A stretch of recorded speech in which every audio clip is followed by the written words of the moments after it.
बिस्मिल्लाहिर्रहमानिर्रहीम। अस्सलाम वालेकुम।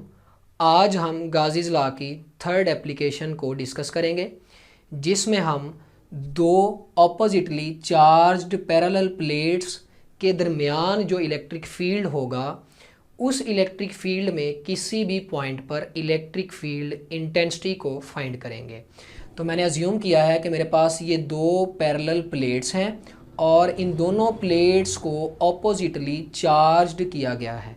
फ़र्ज़ करें हमारे पास जो ऊपर वाली प्लेट है वो पॉजिटिवली चार्ज है और नीचे वाली प्लेट जो है वो नेगेटिवली चार्ज है। तो दोनों पर हमने चार्ज को यूनिफॉर्मली डिस्ट्रीब्यूट कर रखा है। अब स्टूडेंट्स, हमें यह पता है कि पॉजिटिव से नेगेटिव की तरफ इलेक्ट्रिक फील्ड लाइंस होंगी, तो इन दोनों प्लेट्स के दरमियान इलेक्ट्रिक फील्ड जो है उसकी डायरेक्शन ये होगी और इस इलेक्ट्रिक फील्ड की वजह से पॉजिटिव और नेगेटिव के दरमियान एक अट्रैक्शन होगी। लिहाजा जो हमने इस शीट पर चार्ज डिस्ट्रीब्यूट किया होगा और जो इस शीट पर चार्ज डिस्ट्रीब्यूट किया होगा, दोनों एक दूसरे को अट्रैक्ट करके रखेंगे। उससे ये होगा कि ये पॉजिटिव चार्ज जो है वो इस शीट की अंदर वाली साइड पर आ जाएगा और इधर ये जो हमारे पास नेगेटिव चार्ज है ये भी अंदर की तरफ खींचा चला जाएगा और नेगेटिव चार्ज जो है वो बिल्कुल इस एज पर मौजूद होगा। अब हमने इन दो प्लेट्स के दरमियान ये जो इलेक्ट्रिक फील्ड है, इस इलेक्ट्रिक फील्ड में किसी भी पॉइंट पर इलेक्ट्रिक फील्ड इंटेंसिटी को फाइंड करना है। तो फ़र्ज़ कर लें कि इन दोनों प्लेट्स के दरमियान इस वक्त जो मीडियम है वो वैक्यूम है। अब प्लेट्स के लिए हमारे पास सरफेस चार्ज डेंसिटी या एरियल चार्ज डेंसिटी क्या होगी, वो होगी Q/A, यानी कितना चार्ज प्लेट के यूनिट एरिया में हमने डिस्ट्रीब्यूट कर रखा है। यूनिट एरिया मतलब 1 मीटर स्क्वायर। तो इस प्लेट के 1 मीटर स्क्वायर में अगर 2 कूलम चार्ज है तो इस प्लेट के भी 1 मीटर स्क्वायर में 2 कूलम चार्ज होगा। तो हमारे पास सरफेस चार्ज डेंसिटी आ जाएगी Q/A। हम फ़र्ज़ करें कि इस इलेक्ट्रिक फील्ड में पॉइंट P पर इलेक्ट्रिक फील्ड इंटेंसिटी फाइंड करना चाहते हैं। तो किसी भी पॉइंट पर फील्ड इंटेंसिटी निकालने के लिए हम जब गाज़ीज़ लॉ अप्लाई करते हैं तो हम उस पॉइंट में से पास करने वाली एक क्लोज इमेजिनरी सरफेस लेते हैं। तो यहाँ पे फ़र्ज़ कर लें कि मैं एक रेक्टेंगल की शेप में एक क्लोज बॉक्स ले लेता हूँ जो कि इस पॉइंट P में से पास कर रहा है। तो ये हमारे पास यहाँ पे गाज़ियन सरफेस है। इस गाज़ियन सरफेस का जो टॉप वाला एज है वो ऊपर वाली प्लेट के अंदर है, यानी कि वो इलेक्ट्रिक फील्ड से बाहर है, क्योंकि हमें पता है इलेक्ट्रिक फील्ड लाइन पॉजिटिव की सरफेस से स्टार्ट होती हैं और नेगेटिव की सरफेस पर ख़त्म हो जाती हैं। तो इस प्लेट के अंदर इलेक्ट्रिक फील्ड नहीं है, ऐसे ही इस प्लेट के अंदर इलेक्ट्रिक फील्ड नहीं है, बल्कि इलेक्ट्रिक फील्ड इस पॉजिटिव प्लेट की सरफेस से शुरू होता है और इस नेगेटिव प्लेट की सरफेस पर ख़त्म हो जाता है। अब हम इस गाज़ियन सरफेस के साथ जिस फ्लक्स का लिंक होगा वो फ्लक्स की वैल्यू फाइंड करेंगे। तो इस गाज़ियन सरफेस की हमारे पास 4 सब सरफेसेस हैं। एक हमारे पास है ये वाली AB, एक हमारे पास है ये वाली BC, एक हमारे पास है ये वाली साइड CD और एक हमारे पास ये वाली साइड है AD। इन चारों के केस में हम इलेक्ट्रिक फ्लक्स का फार्मूला अप्लाई करेंगे। तो इलेक्ट्रिक फ्लक्स इक्वल होता है EA cos थीटा के। अब ये वाली साइड जो है AB वाली, इस साइड के केस में क्या होगा, हमारे पास ये है उस बॉक्स का एरिया इस साइड का और इस साइड का जो वेक्टर एरिया है वो भी इधर को होगा, नॉर्मल टू प्लेन। तो यहाँ पे गौर करें ज़रा, साइड AB के लिए वेक्टर एरिया नीचे की तरफ है और इलेक्ट्रिक फील्ड भी नीचे की तरफ है। तो E और A जो हैं वो दोनों पैरेलल हैं। तो मैं यहाँ पर थीटा की जगह पे 0 डिग्री पुट कर सकता हूँ।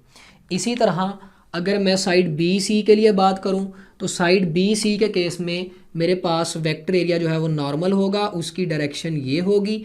अब वेक्टर एरिया ये है BC साइड के लिए और इलेक्ट्रिक फील्ड नीचे को है, तो इलेक्ट्रिक फील्ड और एरिया के दरमियान एंगल जो है वो 90 डिग्री हो जाएगा। तो इधर मैं थीटा की जगह पे 90 पुट कर देता हूँ। इसी तरह अगर साइड AD की बात करूं तो साइड AD का वेक्टर एरिया जो है वो इस डायरेक्शन में होगा, नॉर्मल टू द प्लेन, और इलेक्ट्रिक फील्ड नीचे को है। तो ई और ए के दरमियान इस सब सरफेस ए डी के लिए भी एंगल जो है वो 90 डिग्री हो जाएगा। तो यहाँ पर भी मेरे पास आ जाएगा 90 डिग्री, प्लस हमारे पास ये सी डी साइड बची, सी डी सब सरफेस। मैंने आपसे कहा था कि ये सी डी सब सरफेस जो है ये ऊपर वाली प्लेट के अंदर है, और आपको बताया कि प्लेट के अंदर इलेक्ट्रिक फील्ड मौजूद नहीं है, क्योंकि फील्ड लाइंस सरफेस से स्टार्ट होनी है और सरफेस पर ही ख़त्म हो जानी है। तो ये वाली जो आपके पास साइड है सी डी, ये तो इलेक्ट्रिक फील्ड से बाहर है, यानी इसके लिए ये ई की वैल्यू ही ज़ीरो हो जाएगी। तो जब इस ई की वैल्यू ज़ीरो होगी तो ये पूरा फैक्टर जो है ये ज़ीरो हो जाएगा। cos 90 हमारे पास ज़ीरो होता है, ये वाला फैक्टर भी ज़ीरो हो जाएगा। तो यहाँ पे हमारे पास ये cos 90 है, cos 90 ज़ीरो होता है तो ये वाला फैक्टर भी ज़ीरो हो जाएगा। तो हमारे पास ये वाला फैक्टर बचेगा जिसमें cos 0 1 होगा, लिहाजा हमारे पास इस क्लोज्ड सरफेस के साथ जो फ्लक्स का लिंक है वो फ्लक्स ई ए के इक्वल आ जाएगा। अब हम इलेक्ट्रिक फील्ड इंटेंसिटी फाइंड करने के लिए इस पॉइंट P पर गाजीज लॉ को अप्लाई करेंगे। तो गाजीज लॉ हमारे पास होता है electric flux is equal to 1/ε0 times total charge. Total charge students हमें यहाँ से मिलेगा, Q निकालना है, ए इधर जाके मल्टीप्लाई हो जाएगा तो Q इक्वल आ जाएगा सिग्मा ए के। तो Q की जगह जो है वो हम सिग्मा ए पुट कर देंगे, 1/ε0 ये आ गया, और इलेक्ट्रिक फ्लक्स जिसका इस गाजियन सरफेस के साथ लिंक है उसकी वैल्यू हमारे पास आई है ई ए। यहाँ से ये ए और ये ए जो है एक दूसरे के साथ कैंसिल हो जाएंगे, तो हमारे पास इलेक्ट्रिक फील्ड इंटेंसिटी की मैग्नीट्यूड आ जाएगी σ/ε0। तो ये हमारे पास इस पॉइंट P पर इलेक्ट्रिक फील्ड की इंटेंसिटी है, वो वाला पॉइंट जो कि दो ऑपोजिटली चार्ज प्लेट्स के दरमियान में मौजूद है। अगर हम इस पॉइंट पर इलेक्ट्रिक फील्ड इंटेंसिटी की डायरेक्शन देखना चाहते हैं, ये तो मैग्नीट्यूड है, तो E हमें पता है एक वेक्टर क्वांटिटी है, तो E को मैग्नीट्यूड के साथ यूनिट वेक्टर लगाकर डायरेक्शन दी जा सकती है। तो मैंने मैग्नीट्यूड σ/ε0 वैसे ही लिखी, और E को डायरेक्शन देने के लिए r हैट को यूनिट वेक्टर लिख दिया यहाँ पे। अब इस यूनिट वेक्टर की डायरेक्शन क्या होगी, तो स्टूडेंट्स देखें ज़रा, यूनिट वेक्टर की डायरेक्शन उधर को ही होगी जिधर को इलेक्ट्रिक फील्ड E की डायरेक्शन है।